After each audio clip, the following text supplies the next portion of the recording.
2차 세계대전 때에 독일군이 프랑스 파리를 공격했을 때 프랑스는 아무런 저항도 하지 않고 파리를 고스란히 내어주고 후퇴했습니다. 고대로부터 내려오는 많은 역사적인 유물이 훼손당하는 것을 방지하기 위해서였습니다. 만일 독일군과 맞서서 파리에서 싸움을 하게 되면 조상들로부터 물려받은 유적과 유물들이 파괴될 것이 불을 보듯 뻔했습니다. 문화를 사랑했던 프랑스 국민들은 아쉬웠지만 어쩔 수가 없었습니다. 아무런 저항도 하지 않고 파리를 독일군들에게 내어주었습니다. 오늘 본문에 나온 다윗도 역시 마찬가지였습니다. 다윗의 아들 압살롬이 반란을 일으켜서 예루살렘이 큰 전쟁의 소용돌이에 휩싸이게 되었습니다. 누가 적이고 아군인지 알 수 없는 상황에서 전쟁을 해야 되는 처지였습니다. 이때 다윗은 아무런 잘못이 없는 백성들이 피해를 입을까봐 예루살렘을 떠나기로 결정을 했습니다. 누가 적인지 아군인지 모르는 상황에서 예루살렘에서 전쟁을 하게 되면 아비규환이 될 게 분명했습니다. 다윗은 대승적인 차원에서 모든 것을 다 포기하고 피난길에 올랐습니다. 압살롬이 반란을 일으켰을 때 다윗은 처음부터 압살롬과 싸우지 않겠다는 생각을 했습니다. 그 이유는 이 모든 일이 하나님의 징계라는 것을 알고 있었기 때문입니다. 다윗이 피난길에 올랐을 때 사울의 친족 시므이가 먼지를 일으키면서 돌을 던지고 그렇게 했어요. 이때 다윗이 참았던 것은 하나님이 그에게 그렇게 하라라고 했다는 것을 알았기 때문입니다. 게다가 다윗은 백성들의 마음이 이미 압살롬에게로 넘어갔다는 사실을 알았기 때문에 압살롬과 전쟁을 하려고 하지 않았습니다. 압살롬은 아주 치밀한 사람이었습니다. 자기의 이복형 암논이 자기 친동생 이 다말을 성폭행을 했어요. 그 복수를 하려고 했는데 그 자리에서 그냥 죽인 게 아니고 2년을 기다렸습니다. 칼을 갈고 갈아가지고 어느 날 양털 깎는 축제일에 왕자들을 초청을 했습니다. 왕자들이 다 왔는데 이때 암논을 죽입니다. 이 암논을 죽이려고 2년을 준비합니다. 압살롬이 백성들의 마음을 빼앗기 위해서 백성들이 재판을 받으러 오면 왕을 대신해서 자기가 재판을 해줬어요. 그 백성들이 마음을 빼앗는데 4년 걸렸습니다. 압살롬은 발끈해가지고 분노를 참지 못해가지고 반란을 일으킨 게 아니었습니다. 끓어오르는 분노를 참을 줄 아는 욱하는 성미가 있는 그런 사람이 아닙니다. 치밀한 계획을 세워서 거사를 거행했습니다. 다윗은 이런 압살롬을 잘 알고 있었기 때문에 이번 반란은 쉽게 해결될 문제가 아니라는 것을 알고 우선 싸움을 피하려고 했습니다. 그렇게 해야만이 적과 아군을 구분할 수 있었고 또 대항할 수 있는 전략을 갖출 수가 있었던 겁니다. 우선 다윗은 싸움을 피해보자 이런 계획을 세웠습니다. 문제가 원만히 잘 해결되면 다시 돌아올 거니까 모든 백성들을 다 데리고 갈 이유가 없었습니다. 먼저 다윗은 피난 갈 때 사람부터 챙겼습니다. 왜냐하면 사람이 제일 중요하다고 생각했기 때문입니다. 16절에 보면 왕이 나갈 때에 그의 가족을 다 따르게 하고 후궁 10명을 왕이 남겨두고 왕궁을 지키게 하니라 그랬습니다. 가족들은 다 데리고 갔는데 후궁들은 10명을 거기다 남겨뒀어요. 그 이유가 뭡니까? 첫째는 왕궁을 지키게 하기 위해서다 그랬습니다. 아니 군사들을 남겨가지고 왕궁을 지키게 한다 그러면 이해가 되는데 아는 자들이 무슨 힘이 있다고 왕궁을 지킵니까? 이해가 안 되잖아요. 또 그 당시에 왕위를 찬탈한 사람들은 왕의 처나 첩을 취할 때에 왕위의 정당성을 확보할 수가 있었어요. 그게 그 당시에 문화였습니다. 그런데 다윗이 후궁들을 남겨두었던 이유는 두 번째 이유는 이 반란을 일으킨 주모자가 자기 아들이었기 때문입니다. 마지막 세 번째로 다윗이 후궁들만 궁에 남겨두었던 이유는 피난길에 후궁들까지 데려가는 것은 사치라고 생각했기 때문입니다.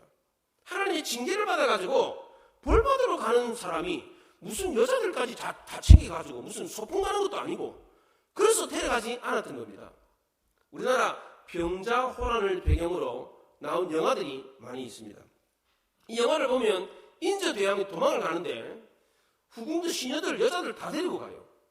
그리고 세자로 책봉했던 강해군도 도망을 가면서 시녀들을 데려갑니다. 궁녀들을 데려가요. 이 영화에 이 궁녀들이 이 강해군을 시내가에서 몸을 씻겨주는 장면이 나오는데 그 중에서 군인들이 그걸 보고 이렇게 죽기 살기로 도망가는 마당에 누구는 편안하게 발 씻어주는 사람까지 있고 그러면서 궁시렁궁시렁 거려. 이런 불평을 해요. 다윗이 피난 가는 길도 역시 마찬가지였습니다. 지금 누구 때문에 이런 반란이 일어난 겁니까? 누구 때문에 이 많은 사람들이 고생을 하는 겁니까? 백성들이 잘못해서 그렇습니까? 그렇지 않습니다. 왕이 잘못해서 그런 겁니다. 왕이 자기 아들 압살롬을 잘 가르치지 못했기 때문입니다. 아들의 잘못을 따끔하게 다루지 못했기 때문에 이런 반란이 일어난 것입니다. 이걸 알고 있었던 다윗은 백성들의 마음을 헤아리지 않을 수가 없었습니다. 다윗은 고난당할 때에 겸손했습니다. 머리를 풀고 말도 타지 않고 맨발로 울면서 예루살렘 궁을 도망치다시피 빠져나갔습니다. 게다가 다윗이 후궁들을 궁에다 남겨둔 것은 바렌의 수개가 자기 아들이었기 때문입니다. 아들이 설마 아버지의 후궁과 근친상간을 하겠나 이렇게 생각했습니다. 압살롬 역시도 근친상간의 죄를 범했던 자기 이복동생 암논을 쳐 죽였어요. 그 근친상간 어머니가 달라. 아버지는 같지만 어머니가 다른 자기 여동생을 성폭행한 거예요. 그래서 압살롬이 자기 친동생, 친여동생 다말을 성폭행한 그 이복형 암논을 죽인 겁니다. 근친상간을 아주 혐오했던 사람이니까 아버지의 후궁들을 어떻게 하리라고 생각을 하지 않았습니다. 압살롬은 왕위가 탐나가지고 반란을 일으키긴 했지만 근친상간까지 아버지의 아내들까지 그렇게 하리라고는 전혀 생각지 않았습니다. 다윗은 아직도 이것을 보면 하나님의 심판이라는 것을 100% 인정하지 않았습니다. 이런 착각을 하는 것을 보면 이게 하나님의 심판이다라고 100% 그렇게 받아들이지 않았습니다. 그 증거가 바로 이런 착각입니다. 하나님은 분명히 다윗이 우리아의 아내 바세바를 보냈을 때에 심판하겠다라고 말씀을 하셨어요. 사무엘하 12장에서 너희 집에 칼이 영원히 떠나지 않을 거다. 그리고 그 사람들이 내 아내들과 백주 대낮에 동침할 거다. 너는 은밀히 행했지만 나는 이스라엘 백성들이 다 보는 앞에서 백주 대낮에 이것을 행할 거다. 이렇게 나단 선제를 통해 가지고 다윗이 범죄한 그 심판을 이렇게 내리겠다고 알려줬습니다. 그런데 다윗은 설마 하나님이 그렇게까지 하시겠나 이렇게 생각했습니다. 설마가 사람 잡는다라는 말이 있잖아요. 정말 그렇습니다. 하나님이 나단 선지를 통해 가지고 그렇게 심판하겠다라고 했지만 다윗은 설마 그렇게 하겠나? 압살롬이 그래도 내 아들인데 설마 그런 폐륜적인 범죄까지 저지르겠는가? 우리도 그렇잖아요. 우리도 하나님이 죄에 대해서 심판하겠다라고 말씀했잖아요. 성경이 분명히 죄에 대해서 심판한 내용이 얼마나 많습니까? 죄에 대해서 내가 분명히 심판한다. 그랬는데도 우리는 어떻게 생각합니까? 죄 짓고 난 뒤에 에이 하나님 용서해 주겠지. 하나님은 사랑이 많으신 분이니까 이렇게 안일하게 생각하는 경우가 많습니다.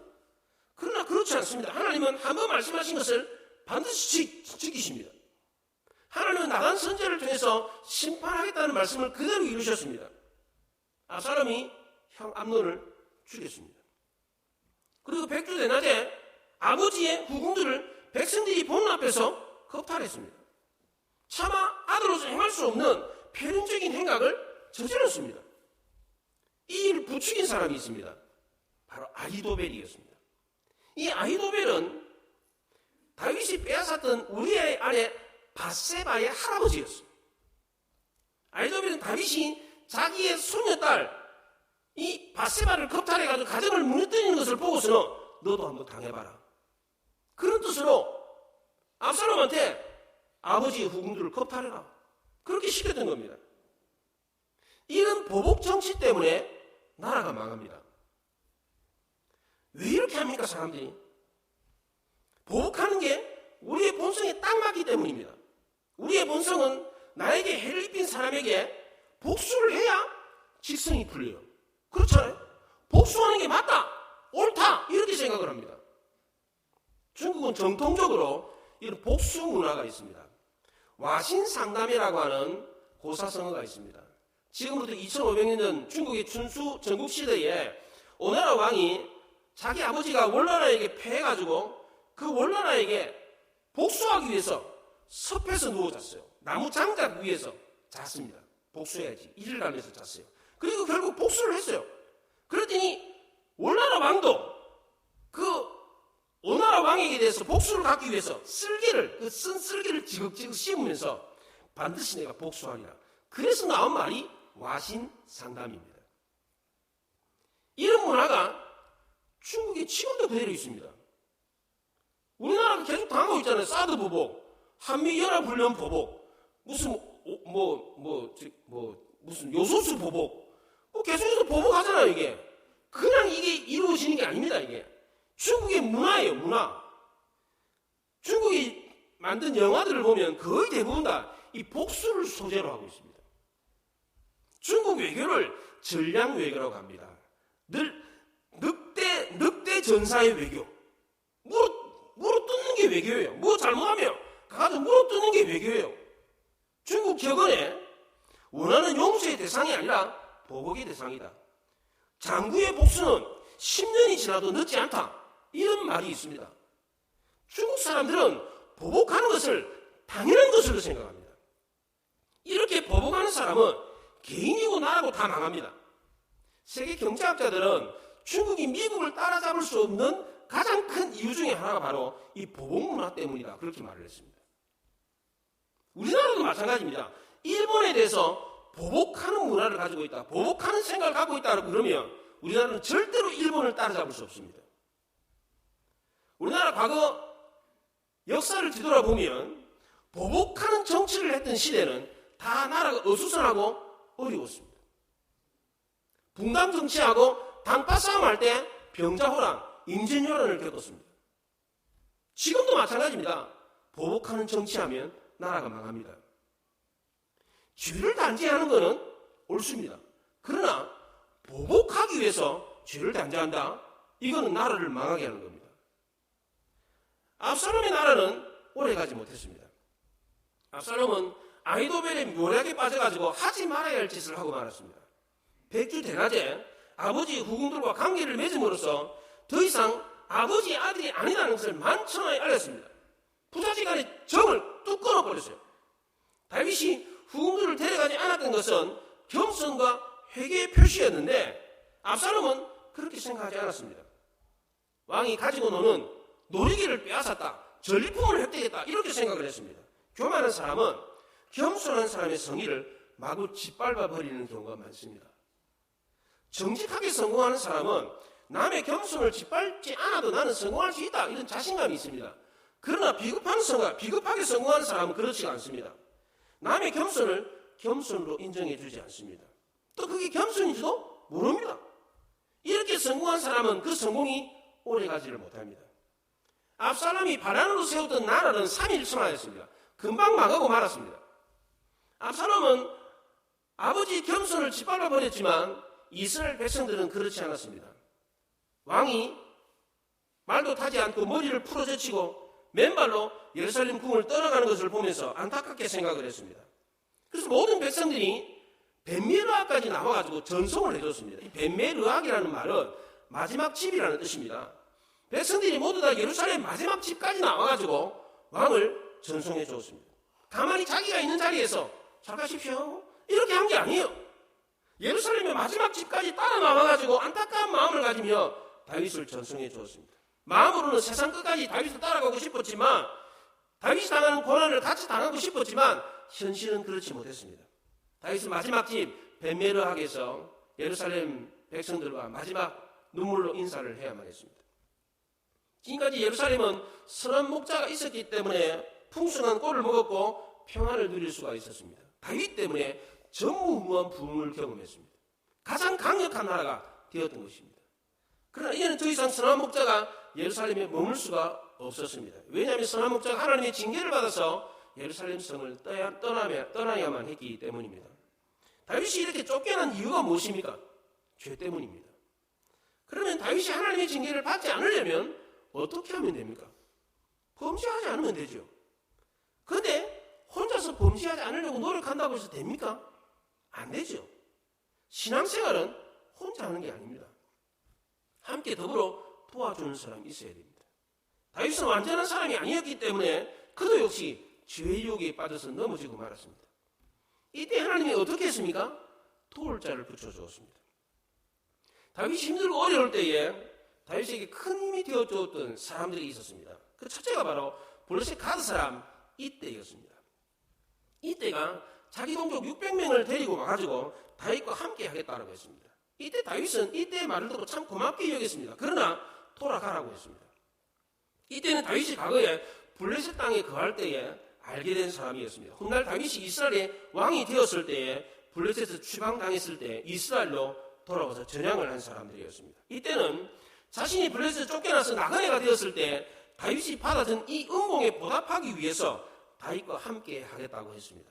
이때 다윗은 돌아가라고 했지만 이때는 돌아가지 않겠다고 했습니다. 그 이유는 다윗을 통해서 알게 된 하나님 때문이었습니다. 21절에 그렇게 말하면 이때가 왕께 대답하여 이르되 여호와의 살아계심과 내 주 왕의 살아계심으로 맹세하옵나니 진실로 내 주 왕께서 어느 곳에 계시든지 사나 죽으나 종도 그곳에 있겠나이다. 이렇게 말을 했습니다. 블레셋 사람들이 이스라엘에 망명했기 때문에 이방인이니까 차별을 많이 굉장히 당했습니다. 그런데 이 사람들이 떠나지 않았던 것은 다윗 때문이었습니다. 과거에 다윗이 블레셋에 머무는 동안에 그가 믿었던 하나님을 알게 되었기 때문입니다. 그동안 많은 차별 대우가 있었지만 그래도 다윗을 믿고 다윗이 믿는 그 하나님을 발견했기 때문에 그래서 이 사람들이 떠나지 않았던 겁니다. 그런데 이제는 그 믿었던 다윗이 비빌 언덕이 더 이상 아니었습니다. 마치 닥쳤던 개꼴이 된 겁니다. 그럼 이 사람들이 떠나야 되잖아요. 다윗 하나 보고 예루살렘에 들어왔는데 이제는 다윗이 쫓겨나게 됐으니까 이스라엘에 머물러 있을 이유가 없었던 겁니다. 그런데 이 사람들이 어떻게 했습니까? 다윗이 피난하는 길에 선두에 서가지고 다윗의 앞길을 열어주었습니다. 다윗이 곧 가는 곳이라면 어디든지 따라가겠습니다. 당신과 영원히 함께 하겠습니다. 이렇게 말을 했습니다. 이 사람들이 다윗을 따랐던 것은 물질적인 보상이나 명예가 있었기 때문이 아니었습니다. 다윗이 믿는 하나님 때문이었습니다. 다윗이 그렇게 훌륭한 사람이 될 수 있었던 것은 다 하나님이 그를 지켜주시기 때문입니다. 주변에 있는 사람들이 그걸 보았어요. 다윗이 믿는 하나님은 결코 그를 버리지 않을 거다. 이런 확신이 들었습니다. 과거에도 그렇고 지금도 그렇고 앞으로도 하나님은 이 다윗을 버리지 않을 거다라고 하는 믿음이 생겼습니다. 이런 믿음 때문에 이 사람들은 다윗이 정말 힘들고 어려울 때에 든든한 우분이 되어 주었습니다. 다윗을 경호하고 다윗을 위해서 마지막까지 싸우겠다라고 하는 각오를 다졌습니다. 다윗은 이런 사람을 보면서 큰 위로를 얻었고 크게 감격했습니다. 지금 돌아가면 얼마든지 평안한 삶을 살 수가 있는데 왜 나를 따라오려고 하느냐? 나는 정말 정처가 없다. 언제 돌아올지 모르고 기약도 없다. 아무런 보장도 해줄 수가 없다. 그러니까 내 동포들에게도 돌아가라. 떠나가는 너희들에게 은혜와 진리가 함께 있을지어다. 축복까지 해주면서 떠나가라고 그랬습니다. 이때와 600명의 블레셋 사람들은 이스라엘 백성들이 아닌 이방인이었습니다. 그런데도 다윗을 따르겠다고 했습니다. 이 길 들었을 때 다윗은 참 고마웠어요. 더 편한 길, 더 쉬운 길, 고생하지 않는 길이 보장되는 길이 있는데도 불구하고 이 사람들은 고생길을 택했습니다. 이런 사람을 보면서 다윗은 참으로 눈물 나도록 고마웠습니다. 다윗이 정말 힘들 때 오히려 든든한 우군이 되어 주었던 사람들은 이방인들이었습니다. 정말 다윗이 힘들고 어렸을 때 많은 사람들을 주변에 둘 수 있었던 이유가 뭡니까? 다윗이 힘들 때에 그는 혼자가 아니었습니다. 주변에 많은 사람들이 항상 함께 있었어요. 왜 그렇습니까? 평소 다윗은 하나님을 믿고 하나님의 보호의 그늘 아래 들어오는 사람들은 차별하지 않고 누구든지 공평하게 대우해 주었기 때문입니다. 실제로 다윗 주변에는 인종과 종족을 떠나서 많은 사람들이, 많은 인물들이 그와 함께 있었습니다. 이들은 다윗이 힘들고 어렸을 때 도와주는 든든한 우군이 되어 주었습니다. 다윗은 자기 스타일로 사람을 사귀지 않았습니다. 이 사람은 내 스타일이 아니야. 나는 이방인들하고는 이야기도 안 해. 나는 수준이 안 맞는 사람들하고는 안 사겨. 이런 옹졸한 사람이 아니었습니다. 하나님을 믿고 따르는 사람은 누구든지 이스라엘 사람이 될 수 있다라고 받아들여 주었습니다. 과거에도 이런 일이 있었습니다. 여리고성이 기생이었던 나합이 이스라엘의 정탐꾼 두 사람을 숨겨줬잖아요. 그것 때문에 이스라엘 백성이 되었습니다. 이 기생 나합은 나중에 다윗의 고조 할머니가 됩니다. 고조 할머니. 그리고 다윗의 증조 할머니 룻도 역시 마찬가지입니다. 모압 여자였습니다. 이 모압 사람들은 영원히 이스라엘의 총에 들어오지 못하도록 했어요. 영원히 못 들어온다. 얼마나 모압을 싫어했으면 영원히 모압 사람은 아예 이스라엘 백성이 되지 못하게 해라 이렇게 말을 했는데도 불구하고 모압 여자인 이 룻이 다윗의 증조모였다니까요. 증조 할머니였다니까요. 이런 가족 내력이 있었기 때문에 다윗은 인종과 혈통의 벽을 쉽게 넘을 수 있었습니다. 그렇기 때문에 다윗의 주변에는 인종과 종족을 뛰어넘어서 훌륭한 인재들이 굉장히 많았습니다. 다윗이 훗날 훌륭한 왕이 될 수 있었던 것도 바로 이런 훌륭한 인재들이 주변에 많았기 때문입니다. 징기스칸도 역시 마찬가지입니다. 우리가 잘 아는 대로 세계에서 가장 넓은 영토를 차지했던 징기스칸, 그가 결혼했던 여자가 남의 집 아이를 가졌어요. 그래서 부치러 왔잖아요. 아이를 낳았는데 자기 아이가 아니에요. 어떻게 했습니까? 자기 아이로 받아들여 줬습니다. 그리고 가는 곳마다 전쟁을 해서 나라를 빼앗을 때 그 나라에 훌륭하고 똑똑한 사람이 있으면 인재로 등용을 했습니다. 그래서 큰 나라를 대제국으로 이룰 수 있었던 겁니다. 둘째로 다윗이 정말 힘들고 어려울 때 힘이 되어 주었던 사람은 제사장 사독과 아비아달이었습니다. 제사장 사독과 아비아달이 성전인 언약궤를 메고 다윗을 따라오겠다고 합니다. 이때 다윗이 그 언약궤를 다시 메고 성으로 돌아가라 이렇게 말을 했습니다. 이번 피난은 자기 잘못에 대한 하나님의 징계라고 생각했기 때문입니다. 하나님의 징계는 반드시 그 끝이 있을 텐데 그 징계가 끝나면 나는 다시 회복될 거니까 그렇게 알고 돌아가라 이렇게 말했어요. 만약 압살롬의 반란이 하나님의 징계라면 징계가 끝나면 다시 복권될 거니까 돌아가라 했어요. 근데 만약에 압살롬의 반란이 하나님의 징계가 아니라면 나는 다시 돌아오지 못할 거다 이렇게 말을 했어요. 다윗은 그리 아니하실지라도 라고 하는 신앙이 있었습니다. 26절에 보면 내가 너를 기뻐하지 아니한다 하시며 종이 여기사오니 선이 여기시는데 나에게 행하시옵소서. 자기 욕심대로 판단하지 않고 하나님께 맡겼습니다. 하나님이 계획하신 대로 하나님의 뜻대로 하나님 처분대로 해주십시오. 최악의 결과가 나온다고 할지라도 달게 받겠습니다. 이런 각오를 보였습니다. 왜냐하면 자기가 죄인이라는 사실을 알았기 때문입니다. 자기 잘못 때문에 이런 반란이 일어났다는 것을 알았기 때문입니다. 그렇다고 모든 것을 될 대로 되라 자포자기하듯이 그렇게 했느냐? 그렇지 않습니다. 다윗은 자기가 할 수 있는 최선을 다했습니다. 제사장을 돌려보내면서 너희들이 성에서 듣는 하나님의 뜻을 나에게 가르쳐달라. 너희들로부터 오는 소식을 듣기 전까지는 내가 강을 건너지 않겠다. 기다리겠다. 그렇게 말했습니다. 이것은 정말 위험천만한 일이었습니다. 지금 이 상황에서 한시라도 빨리 예루살렘에서 멀리 도망가는 게 상책입니다. 그런데 다윗은 그렇게 하지 않았습니다. 제사장으로부터 소식을 듣기 전까지는 강을 건너지 않겠다고 했습니다. 왜 다윗이 이런 무모한 행동을 했습니까? 자기뿐만 아니라 주변의 사람들까지 위험하게 만드는 이 무모한 행동을 한 이유가 뭡니까? 상황이 아무리 위급하다고 할지라도 가장 중요한 것은 하나님의 말씀이다라고 생각했기 때문입니다. 힘들고 어려울 때에 문제를 해결하고 이리 뛰고 저리 뛰고 그것보다도 더 중요한 건 뭐예요? 하나님의 말씀을 받는 거라는 겁니다.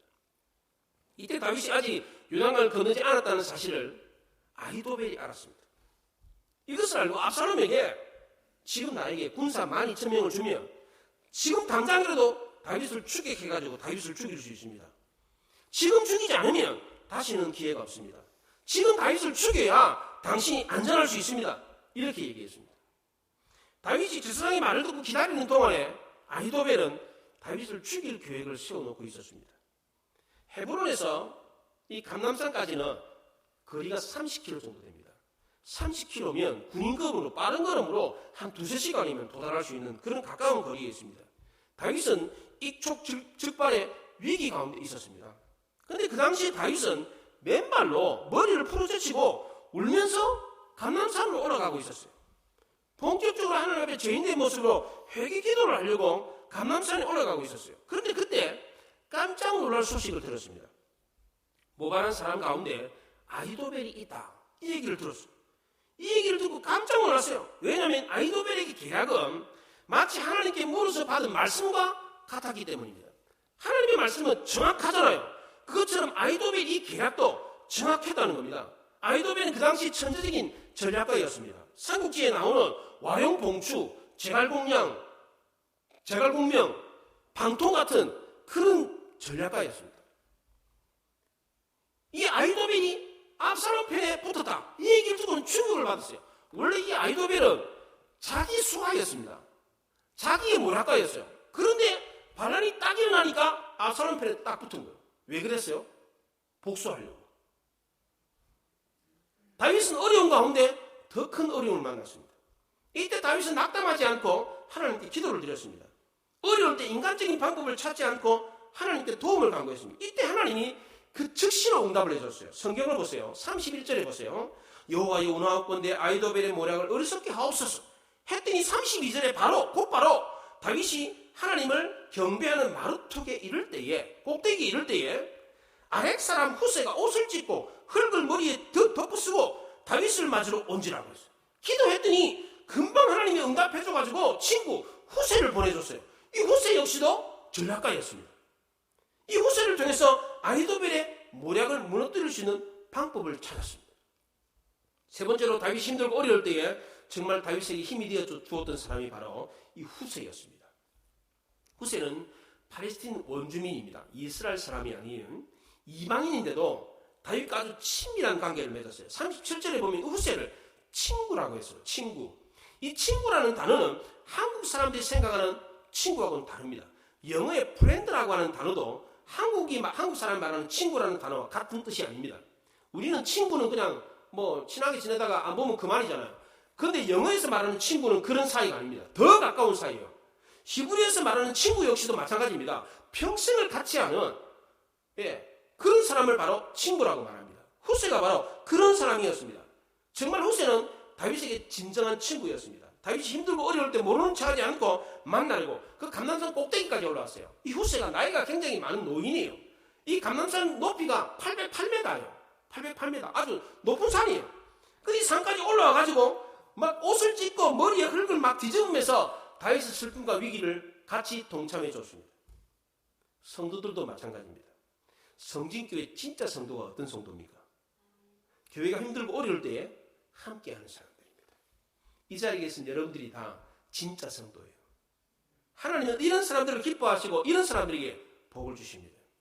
하나님은 이런 사람들을 통해서 악한 자의 장깨를 무너뜨립니다. 다윗이 아히도벨의 모략을 어리석게 해달라라고 기도했더니 하나님이 곧바로 후세를 보내주었고 다윗은 후세가 왔을 때 기도 응답을 여기고 그래 너가 예루살렘으로 돌아가가지고 아히도벨의 모략을 패하도록 해달라 이렇게 말을 했습니다. 하나님은 다윗이 기도한 대로 기가 막히게 응답해줬어요. 37절 한번 보세요. 37절에 다윗의 친구 후세가 곧 성읍으로 들어가고 압살롬도 예루살렘으로 들어갔더라. 만약 후세가 한 발짝이라도 압살롬보다 늦게 성에 도착했더라면 의심을 받아가지고 당장 그 자리에서 죽었을 거예요. 근데 다행히 후세는 압살롬이 예루살렘 성에 입성했을 때 거의 동시에 똑같이 입성을 했어요. 얼마나 기가 막힙니까? 이 할아버지가 걸음이 느렸을 텐데 그 산에 올라갔다가 다시 산을 내려가지고 골짜기로 내려가 다시 예루살렘 성으로 산을 2개나 올라가야 돼요. 감람산 올라갔다가 내려와서 기드론 시내로 건너가지고 다시 또 예루살렘 성으로 올라가야 돼요. 산을 올라갔다 내려갔다 해야 돼요. 헐떡헐떡거리면서 예루살렘 성에 도착했는데 그때 들어갈 때 압살롬이 같이 싹 들어간 거예요. 이게 얼마나 다행입니까? 얼마나 기가 막힙니까? 하나님은 악한 자들의 계략을 뒤틀리게 했습니다. 자기네들이 의견 충돌이 났습니다. 아히도벨은 지금 당장 나에게 1만 2천 명의 군사를 주면 지금 당장 다윗을 죽이겠습니다. 죽일 수 있습니다. 그때 후세가 당신의 아버지는 영웅이기 때문에 전쟁 영웅이기 때문에 백성들과 같이 잠을 안 잘 겁니다. 공격해오면 더 깊숙한 곳으로 더 멀리 도망갈 겁니다. 그러니까 이스라엘의 모든 이스라엘 군사들에게 소집 명령을 내려가지고 이슬이 땅을 덮은 것 같이 그렇게 하면 다윗의 모든 군사를 다 죽일 수 있습니다. 이렇게 후사가 전략을 이야기했습니다. 그랬더니 신하들이 이 의견이 분분했어요. 누구 말이 옳은지 의견을 보면 선택해야 되잖아요. 지금 당장 복귀해야 되는가 아니면 시간을 두고 모든 이스라엘 군사들을 다 동원해가지고 큰 군대를 이루어가서 다윗을 공격할 건가 결정을 해야 되잖아. 이때 압살롬이 마치 자기가 이미 왕이 된 것처럼 생각을 해가지고 그렇지 내가 명령하면 다 와야지. 모든 이스라엘 백성들을 모으는 동안에 다윗은 전략을 정비하고 있었습니다. 결국 다윗이 기도한 대로 압살롬과의 전쟁에서 승리하게 됩니다. 압살롬을 통해서 다윗에게 복수를 하려고 했던 아히도벨도 자기의 계략이 실패했다는 사실을 알고 고향으로 돌아가서 목매달아 자살해 죽어버립니다. 위기를 만나게 된 다윗이 승리하게 된 이유가 무엇입니까? 첫째는 하나님이 다윗 주변에 도울 사람을 많이 붙여주었기 때문입니다. 힘들고 어려울 때 하나님은 주변에 있는 사람들을 통해서 우리를 도우십니다. 우리 주변에 이렇게 돕는 사람들이 있어야 되잖아요. 다윗 주변에는 항상 돕는 사람이 있었습니다. 왜 그렇습니까? 첫째는 주변 사람들이 하나님이 다윗과 함께하는 걸 보았기 때문입니다. 야, 저 사람과 같이 있으면 나도 복을 받겠다. 이런 생각이 들었기 때문에 다윗 주변에는 늘 신실한 사람들이 있었습니다. 두 번째는 다윗이 사람들의 인종과 종족을 뛰어넘어서 차별 없이 공평하게 대했기 때문입니다. 다윗은 편견에 사로잡혀 있지 않았습니다. 그릇이 컸기 때문에 그 주변에 훌륭한 인물들을 많이 건사할 수가 있었습니다. 이런 훌륭한 사람이 많았기 때문에 다윗은 나중에 성군이 될 수가 있었던 겁니다. 두 번째로 위기를 만난 다윗이 승리하게 된 이유는 다윗이 어려운 가운데 있었어도 말씀을 포기하지 않았기 때문입니다. 다윗이 그렇게 위험한 가운데서도 하나님의 말씀을 듣지 않으면 요단강을 건너지 않겠다라고 버티고 앉아 있었습니다. 말씀이 있어야 안심할 수 있고 말씀이 있어야 어떻게 하면 이길 수 있는가를 지혜를 얻을 수 있었기 때문입니다. 마지막 세 번째로 위기를 만난 다윗이 승리할 수 있었던 이유는 다윗이 위기 가운데 있을 때 기도했기 때문입니다.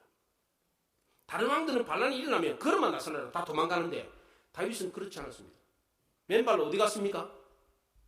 감람산에 올라갔어요. 왜 산을 올라가서 도망을 가? 평지로 해가지고 꼴짜리게 도망가야 빨리 도망가지. 그렇잖아요. 굳이 그냥 또 산을 올라가서 산을 머리를 풀고 울며 슬퍼한 선배 맨발로, 그것도 맨발로 감람산에 올라갔습니다. 이 감람산은 신약시대 예수님이 저녁 먹고 습관 삼아서 늘 기도하러 올라가는 그 산이었어요. 다윗 당시 이 산에는 기도하는 거룩한 처소가 있었습니다. 다윗은 이곳에서 자기 죄를 회개하고 간절히 하나님께 도움을 요청했습니다.